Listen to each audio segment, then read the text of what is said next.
Result of ninth grade जो कि 2025 में अभी कुछ दिन पहले रिलीज हुआ और उसमें हमें देखने को मिला कि एक बच्चा या बच्ची जो है उनके फुल मार्क्स आए 100% मार्क्स आए नाइन्थ क्लास में 555 में से 555 स्कोर करना। मेरे नज़दीक आप अगर पूरी दुनिया की सतह पे भी इसको देख लेना तो ये अनरियलिस्टिक स्कोरिंग जो है ना, इसने आपके मुल्क का जो है ना, मुल्क के रूजो इर्तिका की जगह ना, ये मुल्क के जवाल का जरिया बनेगा।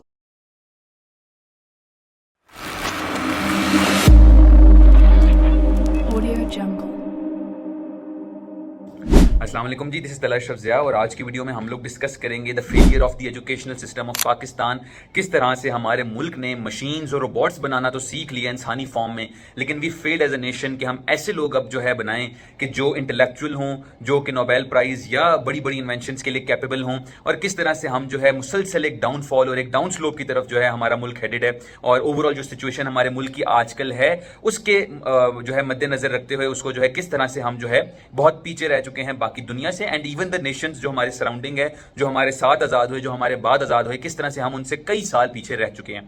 I am talking about the result of ninth grade जो कि 2025 में अभी कुछ दिन पहले रिलीज हुआ और उसमें हमें देखने को मिला कि एक बच्चा या बच्ची जो है उनके फुल मार्क्स आए 100% मार्क्स आए नाइन्थ क्लास में 555 में से 555 मार्क्स आए, एंड नो फॉल्ट या नो मैं कोई बात उन पे नहीं करूंगा कि जिस बच्चे के ये मार्क्स आए, मैं इस सिस्टम पे बात करूंगा क्योंकि अल्टीमेटली ये फेलियर हमारे सिस्टम का है, ये बच्चों का नहीं है। बच्चे ने जितने मार्क्स लिए, बच्चे को उसका क्रेडिट मिलना चाहिए कि बच्चे ने इस सिस्टम में रहते हुए इतने मार्क्स लिए और इतना एक्सेल किया, और उस बच्चे को उन मार्क्स को चेरिश करना चाहिए, इंजॉय करना चाहिए अपनी सक्सेस को, और इन मार्क्स को आगे मजीद जो है अपनी ऊंचाइयां हासिल करनी चाहिए और मजीद जो है अच्छे स्कोर्स हासिल करने चाहिए। लेकिन मसला यहाँ पे आ जाता है हमारे एजुकेशन सिस्टम का। 555 में से 555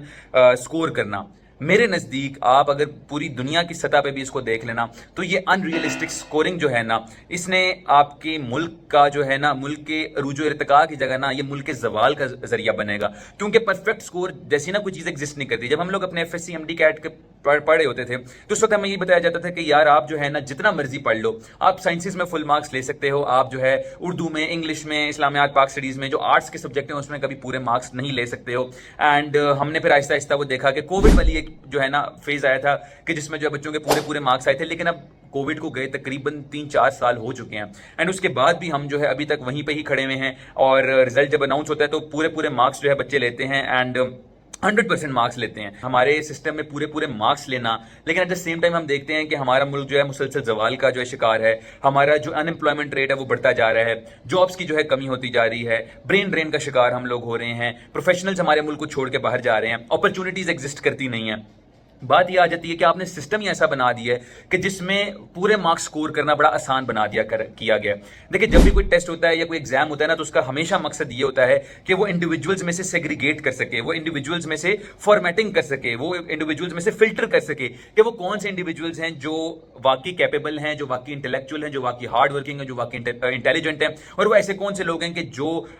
हमारे एजुकेशनल लेवल पे या हमारे जो है पढ़ाई के लेवल पे जो है उतने कंपिटेंट नहीं है, उतना अच्छा नहीं पढ़ते, उतनी अच्छी तैयारी नहीं रखते। लेकिन जब हमने पूरे पूरे मार्क्स लेना इतना आम कर दें, जब इतना इजी कर दें, तो अल्टीमेटली ये चीज जो है ना, ये ट्रेंड मजीद इंक्रीज होता रहेगा। हमारी बारी जहां पे 1100 में से जो है तकरीबन 1040 पे टॉप हुआ करता था, अब 1090 पे होता है, और आने वाले वक्तों में ये टॉप 1100 में से 1100 में होगा। और अल्टीमेटली जो है ये लोग मजीद बढ़ते चले जाएंगे कि जो पूरे पूरे मार्क्स लेंगे। और वही बात कि जो आपका एक एग्जाम बनाया गया है कि जिसने फिल्टर करना है, जिसने बच्चों को जो सेग्रीगेट करना है, अल्टीमेटली जब सभी इसमें पूरे पूरे मार्क्स लेने लग जाएंगे तो अल्टीमेटली जो है सेम मेरिट पे, सेम एग्रीगेट पे, सेम नंबर्स पे ज्यादा बच्चे आने लग जाएंगे। और जब ये ज्यादा बच्चे आने लग जाएंगे तो आपको जो है बच्चों को फिल्टर आउट करने के लिए और बच्चों को जो है सेग्रीगेट करने के लिए मजीद कोई एग्जाम जो है तजवीज देना पड़ेगा। आप लोगों को शायद आइडिया होगा कि एमडी कैट का एग्जाम 2008 से पहले एग्जिस्ट करता ही नहीं था। जब मेरे माँ बाप जब डॉक्टर बने उस वक्त जो है मैट्रिक एफएससी की बेसिस पे डॉक्टर बना जाता था। एमडी कैट का एग्जाम इसीलिए लाया गया क्योंकि फिर एफएससी मैट्रिक में बच्चों के मार्क्स ज्यादा होने लगे, और जैसे जैसे उनके मार्क्स ज्यादा होने लगे तो एक ऐसे मजीद टेस्ट का जो है जरूरत पड़ेगी कि जो बच्चों को सेग्रीगेट कर सके, जो फिल्टर कर सके कि यार ये बच्चा कैपेबल है एक डॉक्टर बनने के लिए, एक डेंटिस्ट बनने के लिए, एक नर्स बनने के लिए, या मेडिकल से रिलेटेड किसी भी फील्ड में आने के लिए। लेकिन बात ये है कि जब हमने उस चीज को इतना आसान कर दिया, एमडी कैट में आप देखें 195, 196, 197 नंबर आने लग गए 200 में से। एफएससी में टॉप जो है वो 1090, 1090, 95 पे होने लग गया। मैट्रिक में जो बच्चों के पूरे पूरे मार्क्स आ रहे हैं, तो अल्टीमेटली आप जो है अपने एग्जाम सिस्टम का फेलियर बता रहे हैं, क्योंकि पूरे मार्क्स लेने का मतलब है कि आपका जो सिस्टम है ना वो फेल कर चुका है, आप बच्चे को टेस्ट ही नहीं कर पा रहे हैं। आपने मशीन्स बना दी, आपने रोबोट्स बना दिए कि जो यहां से लेकर यहां तक का रट्टा मार लेंगे, एग्जाम में सवाल आएगा और उसी रट्टे को जो है एज इट इज खींच के आपके सामने रख देंगे और आप पूरे पूरे मार्क्स देने लग जाएंगे। आपको इस बात का अंदाजा होना चाहिए है कि परफेक्शन नामी कोई चीज नहीं होती, और हमारा सिस्टम भी इस तरह का ही होना चाहिए कि वो बच्चों के जो इंटेलेक्चुअल लेवल है, जो उनकी थिंकिंग कैपेसिटी है, उसको जितना स्ट्रेच कर सके, जितना टेस्ट कर सके करे, बजाय कि हम जो है सिर्फ रट्टे तोते पैदा कर दें कि जो वो सिर्फ जो है ना यहां से दी गई यहां से चीज जो है उसको बस रट्टा मारते रहे और बस जो है ना एज इट इज करते रहे। हमने जो है ना परफेक्ट स्कोरर्स बना लिए हैं, हमने फुल मार्क्स लेने वाले बच्चे जो बना दिए हैं, लेकिन हम क्रिटिकल थिंकर्स नहीं बना सके, हम कॉन्सेप्चुअल लर्नर्स नहीं बना सके, हम ऐसे बच्चे नहीं बना सके कि जो चीजों को ठीक से अंडरस्टैंड कर सकें, जो चीजों को इवैल्यूएट कर सकें। और हमने सारा प्रेशर उठा के एमडी कैट पे डाल दिया कि यार एमडी कैट आपके कॉन्सेप्ट्स को टेस्ट करेगा, एमडी कैट में आपकी अंडरस्टैंडिंग होगी। उससे पहले का हमारा मैट्रिक एफएससी का सिस्टम इतना करप्ट हो चुका है, पेपर लीक भी होते हैं, पेपर्स में चीटिंग कराई जाती है, प्रैक्टिकल्स में जो है रिश्वत ली जाती है, और अब हमने वो सिस्टम इस तरह का बना दिया कि बच्चे जो है इजीली पूरे पूरे मार्क्स ले लेते हैं। और आप बाद में देखते हैं कि यही बच्चे जो इजीली पूरे पूरे मार्क्स लेते हैं, हमारा सिस्टम इतना फेल हो चुका है कि मैट्रिक और एफएससी के टॉपर जो है अक्सर औकात एमडी कैट में स्ट्रगल करते हैं जब उनके कॉन्सेप्ट्स को टेस्ट किया जाता है, या वो बच्चे इवेंचुअली आप देखते हैं कि जब उनको वो रियल लाइफ में स्टेप करते हैं, प्रोफेशनल लाइफ में एंटर करते हैं, तो अल्टीमेटली वो स्ट्रगल करते हैं, क्योंकि आज से पहले तक उन्होंने सिर्फ बुक को यहां से लेकर यहां तक रट्टा मारा होता है। उनको पता ही नहीं होता कि यार नॉलेज जो मैंने हासिल की है उसको मैंने अप्लाई कैसे करना है, उसकी एप्लीकेशन क्या, मैंने कॉन्सेप्ट्स कैसे लर्न करने हैं। जब आप किसी प्रोफेशनल डिग्री में आते हैं, एमबीबीएस में आते हैं, बीडीएस में आते हैं, या इंजीनियरिंग में जाते हैं, या कंप्यूटर में जाते हैं, तो रट्टे काम नहीं करते। आपका दिमाग, आपकी थिंकिंग कैपेसिटी, आपकी इंटेलेक्चुअल कैपेसिटी, ये वो चीजें हैं जो कि टेस्ट होती हैं, और ये वो चीजें हैं जो आपको जो है वो अरूज और इत्तिका पे लेके जाती हैं, और इसी तरह आप फिर अपने मुल्क को आगे लेके जाते हैं, बजाय के लोग जो है पूरे पूरे मार्क्स लेने लग जाएं। आपका एजुकेशनल सिस्टम जो है हाथ पे हाथ रखकर बैठ जाए कि यार ये क्या हो गया है। आप एक साइड पे देखें तो हमारे सिस्टम के अंदर जो परसेंटेज ऑफ स्टूडेंट्स जो फेल हो रहे हैं वो बहुत ज्यादा भी होते जा रहे हैं, और जो बच्चे पूरे पूरे मार्क्स ले रहे हैं वो भी ज्यादा होते जा रहे हैं। हमारा मसला यहाँ पे आ जाता है कि हमने जो है ना क्रैमिंग को हमेशा सपोर्ट किया है। हमें कितने ऐसे से पता है कि हमारे एजुकेशनल सिस्टम में क्रैमिंग करने वाला बच्चा जो हमेशा ऊपर जाता है, जबकि जो कॉन्सेप्चुअल लर्नर्स हैं और जो बच्चे कॉन्सेप्ट्स को लेकर चलने वाले, जो चीजों को समझ के लेकर चलने वाले हैं, अगर किसी बच्चे ने बेचारे ने अपने कॉन्सेप्ट को स्ट्रॉन्ग रखे और उसने लफ्ज जो है वो चेंज कर दिया, वर्डिंग चेंज कर दिया एग्जाम में, तो अल्टीमेटली उसके आंसर के ऊपर कांटे मार दिए जाते हैं, जबकि वो जिसने यहां से लेकर यहां तक एक रट्टे तोते की तरह जो है सारा कुछ याद किया हुआ है, वो जो है पूरे पूरे मार्क्स ले जाते हैं। बात यह है कि जब आप इतने ज्यादा मार्क्स ले रहे हैं, जब बच्चे इतने ज्यादा मार्क्स ले रहे हैं, इतना ज्यादा जो है बच्चे अच्छा स्कोर कर रहे हैं, मसला बच्चों का नहीं है। बच्चे अपनी मेहनत करें और बच्चों को उसका सिला मिल रहा है। आपका एग्जामिनेशन सिस्टम देखें, मैंने एफएससी का एग्जाम दिए, मुझे तकरीबन 7-8 साल हो चुके हैं। मैं आज भी अगर कोई जो है ना एग्जाम जो है 2022, 2024, 2025 वाला उठा के देखूं एफएससी का, वही घिसे पिटे सवाल जो तब पूछे जा रहे थे, वही घिसे पिटे सवाल आज भी पूछे जा रहे हैं। हमें पता है कि फिजिक्स के अंदर जो न्यूमेरिकल्स आने हैं वो बुक के अंदर जो दिए गए न्यूमेरिकल्स हैं उसमें से आने हैं। वल्ला अगर उसमें से एक भी वैल्यू ऊपर नीचे हो जाए तो मेरा ख्याल है कि आधे से ज्यादा बच्चे जो पजल हो जाएंगे, और आधे से ज्यादा बच्चों से वो एमसीक्यूज सॉरी वो जो न्यूमेरिकल्स है वो सॉल्व भी नहीं हो पाने। हमारे बच्चे जो है उनकी हमेशा ये कोशिश होती है कि जी एमसीक्यूज जो आने हैं एग्जाम के अंदर वो कहीं ना कहीं उनको पहले मिल जाए। जो शॉर्ट क्वेश्चंस आने हैं वो उन्होंने पहले कहीं पे पढ़े हो, किए हो, फिर वो जो है एग्जाम के अंदर दे पाएंगे। लॉन्ग क्वेश्चंस जो है वो उन्होंने रट्टे लगाए हो उनके, और वो एग्जाम में आ जाए तो वो उनको कर सके। हमने थिंकिंग ऐसी डेवलप की, हमने बच्चे ऐसे डेवलप किए, और इसमें बच्चों का जो है हरगिज जो है बच्चों की गलती नहीं है। सारा फेलियर हमारे एग्जामिनेशन सिस्टम का। बहुत सुनने में आया था कि जी एसएलओ बेस्ड एग्जाम हुआ करेगा और जी बच्चों की थिंकिंग को टेस्ट किया जाएगा, लर्निंग को टेस्ट किया जाएगा, लेकिन मैंने खुद जो है इस साल होने वाले एफएससी के एग्जाम्स को जब देखा, लिटरली वही सवाल जो मेरे जमाने में हम लोग अपने शॉर्ट क्वेश्चंस में पढ़ा करते थे, वही सवाल एज इट इज उठा के जो है वो उन्होंने पूछे हुए हैं, और कोई चेंज नहीं आया सिस्टम में। सिस्टम उसी तरह ही जो है वो क्रैमर्स जो है उनको प्रोड्यूस कर रहा है, क्रिटिकल थिंकर्स प्रोड्यूस करने में भी फेल्ड एज अ नेशन, और हम कॉन्सेप्चुअल लर्निंग को प्रमोट करने की जगह जो है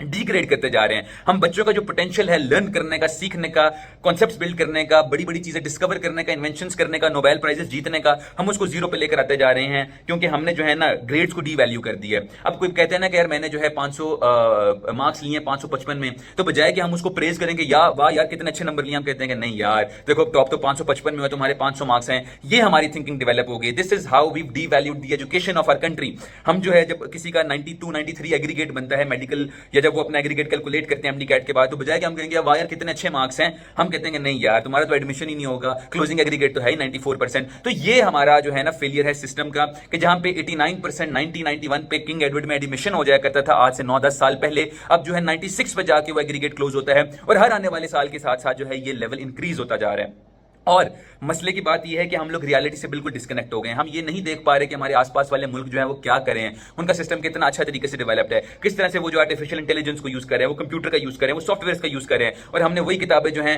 थोड़ा सा सिलेबस चेंज कर देते हैं और वही घिसी-पिटी वैल्यूज, वही घिसी-पिटी किताबें और वही सारा कुछ जो चलता आ रहा है। किताबें आज तक चेंज नहीं हुई, वही गुड बाय मिस्टर चिप्स जो है वो आज तक चलती आ रही, जो मेरे अम्मा ने पढ़ी थी, वही साइंस के फॉर्मूले, वही साइंस के टॉपिक्स, कोई इनोवेशन नहीं आई बुक्स में। हल्का फुल्का चीज को जो है आगे पीछे करके तो वो सनसनी फैला दी जाती है कि वाह यार सिलेबस चेंज हो गया, सिलेबस चेंज हो गया, जबकि ऑन द मैक्रो लेवल आपका सिलेबस आज भी वहीं पे ही है।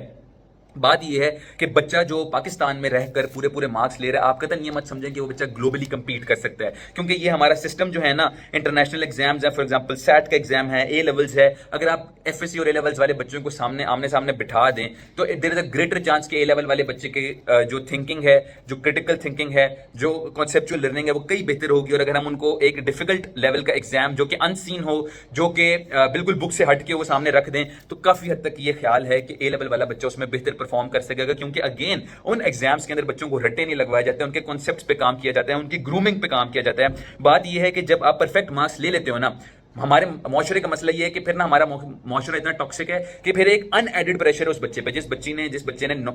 555 में से 555 मार्क्स लिए, अब 10th में उसमें उससे एक्सपेक्ट किया जाएगा कि वो 1200 में से 1200 ले, एफएससी में एक्सपेक्ट किया जाएगा कि वो 1200 में से 1200 ले, एमडी-कैट में एक्सपेक्ट किया जाएगा कि वो 180 में से 180 ले। और वो बच्चा अगर फेल कर जाता है तो उस बच्चे के ऊपर वो लान तान होगी, बच्चे को इस कदर डिप्रेशन का जो है निशाना बनाया जाएगा, इस कदर एंजाइटी का शिकार होगा वो बच्चा, कि वो बच्चा जो है ना from being one of the brightest students our country had, वो बच्चा जो है बिल्कुल जीरो होकर रह जाएगा और वो बच्चा कंपीट नहीं कर सकेगा। हमारा अलमिया ये है कि हमने सक्सेस ना ग्रेड्स पे बना दी है। ए प्लस ग्रेड 555 में से 555, मतलब ये बच्चा सक्सेसफुल है। एंड वो बच्चा जो कि पढ़ाई के अलावा और चीजों में बहुत आउटस्टैंडिंग है, वो स्पोर्ट्स में बड़ा अच्छा है, वो आर्ट्स में बड़ा अच्छा है, हम कहते हैं कि यार ये तो नालायक भांडा है, ये इसको तो कुछ आता ही नहीं है, ये तो जब देखो जी ड्राइंग बनाता रहता है, जब तो ये देखो ये खेलता रहता है। हमने ना वो हमारी एसोसिएशन ही उन चीजों से बन गई है और बच्चों में प्रेशर भी ज्यादा बढ़ गया है, और हमने जो बच्चों की क्रिएटिविटी है उसको हमने बंद कर दिया है, और हमने वही बना दिया है जो बच्चे पूरे पूरे मार्क्स लेंगे, डॉक्टर बनेंगे, सिर्फ वो जो ट्रक की बत्ती के पीछे जो है ना लगे रहेंगे, वो जो है सिर्फ ठीक होंगे। और वो बच्चे जो खुद को एक्सप्लोर करना चाहते हैं, जो मल्टीपल डिफरेंट फील्ड्स को एक्सप्लोर करना चाहते हैं, यानी हमारे मुल्क में ना एक बच्चा अगर ये ख्वाब देखे ना कि वो एस्ट्रोनॉट बनना चाहता है, अगर एक बच्चा ये ख्वाब देखे कि जी वो डाटा एनालिस्ट बनना चाहता है, तो हम कहते हैं यार तुम गधे हो, ये कैसी फील्ड है, तुम तो डॉक्टर बनोगे, मेरा बच्चा तो डॉक्टर बनेगा। हमने जो है ना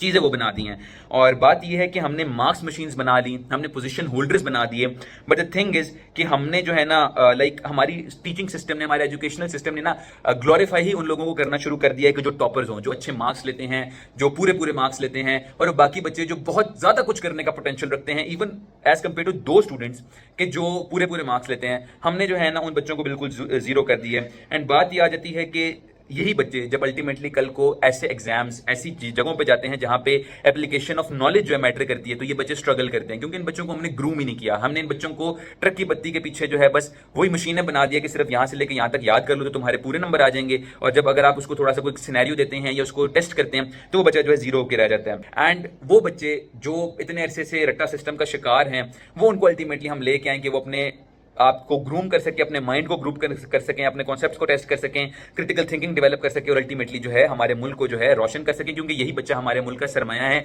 यही बच्चे जब अल्टीमेटली आगे पहुंचते हैं तो इतना फ्रस्ट्रेट होते हैं कि फिर वो हमारा मुल्क ब्रेन ड्रेन का शिकार होता है, और यही बच्चे जो है फिर प्रेफर करते हैं कि हम अपने मुल्क को छोड़ के बाहर जाएं, क्योंकि educational system of their own country fails them. उनको ये एक सरसब्ज बाग दिखाया जाता है कि पूरे पूरे मार्क्स ले लो, आगे तो तुम्हारे लिए जी एक रेड कारपेट है। लेकिन वो बच्चा जब, चाहे वो बहुत ब्रिलियंट भी हो, जब वो आगे पहुंचता है तो inflation is waiting for them, unemployment is waiting for them, lack of jobs is waiting for them, frustration is waiting for them, depression, anxiety is waiting for them। और वो बच्चा जो है अल्टीमेटली जिसको ये लगता है कि यार मैंने दुनिया फतह कर लिया, मैं तो बहुत अच्छा हूं, और वो बच्चा जो है लाइक बहुत एक अच्छे थिंकिंग के साथ, एक बहुत अच्छे अपने बैकग्राउंड एजुकेशनल अचीवमेंट के साथ आगे आता है, वो बच्चा सिर्फ और सिर्फ जो है फिर कोसता रह जाता है खुद को कि यार मैं इस मुल्क में क्यों पैदा हुआ था, और मुझे क्या ही जरूरत थी कि मैं इतने मार्क्स लेता, जहां पे अनएम्प्लॉयमेंट है, जहाँ पे जो है कोई इज्जत नहीं है, जहाँ पे जो है लाइक जो वर्किंग इंडिविजुअल्स हैं उनको जो है कोई सिक्योरिटी नहीं प्रोवाइड की जाती, ना उनको जो है हेल्थ की सपोर्ट है, ना एजुकेशन की सपोर्ट है, और वो बच्चे अल्टीमेटली फिर डिप्रेशन का शिकार होते हैं। तो हमें एज अ मुल्क आगे बढ़ना है अगर, तो हमें चेंजेस को लेकर आना पड़ेगा। हमें अप्रिशिएट जरूर करना चाहिए उन बच्चों को कि जो पूरे पूरे मार्क्स ले रहे हैं, लेकिन ये एक सवालिया निशान है हमारे एग्जामिनेशन सिस्टम पे कि क्या हमारा सिस्टम इतना ही हल्का हो गया कि अब पूरे पूरे मार्क्स लेना इतना आसान हो जाए। क्योंकि अगर हमारे बच्चे वाकई इतने ब्रिलियंट होते तो हमारा मुल्क ब्रेन ड्रेन का शिकार ना होता, हमारा मुल्क जो है इतना पीछे ना रह जाता जितना रह गया है। और हमारा मुल्क अगर कंपीट करने पे लिया है हम बाकी मुल्कों से, तो अनएम्प्लॉयमेंट लेवल पे और एजुकेशन के स्टैंडर्ड के लेवल पे बहुत पीछे रह चुका है। तो इन चीज़ों को फिक्स करना पड़ना होगा ताकि हम आगे बढ़ सकें। ज़रा सोचिए, दुआ में याद रखिएगा। अल्लाह हाफिज़।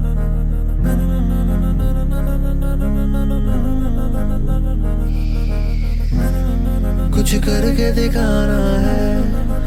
आगे जाना है, खुद को कीमती बनाना है,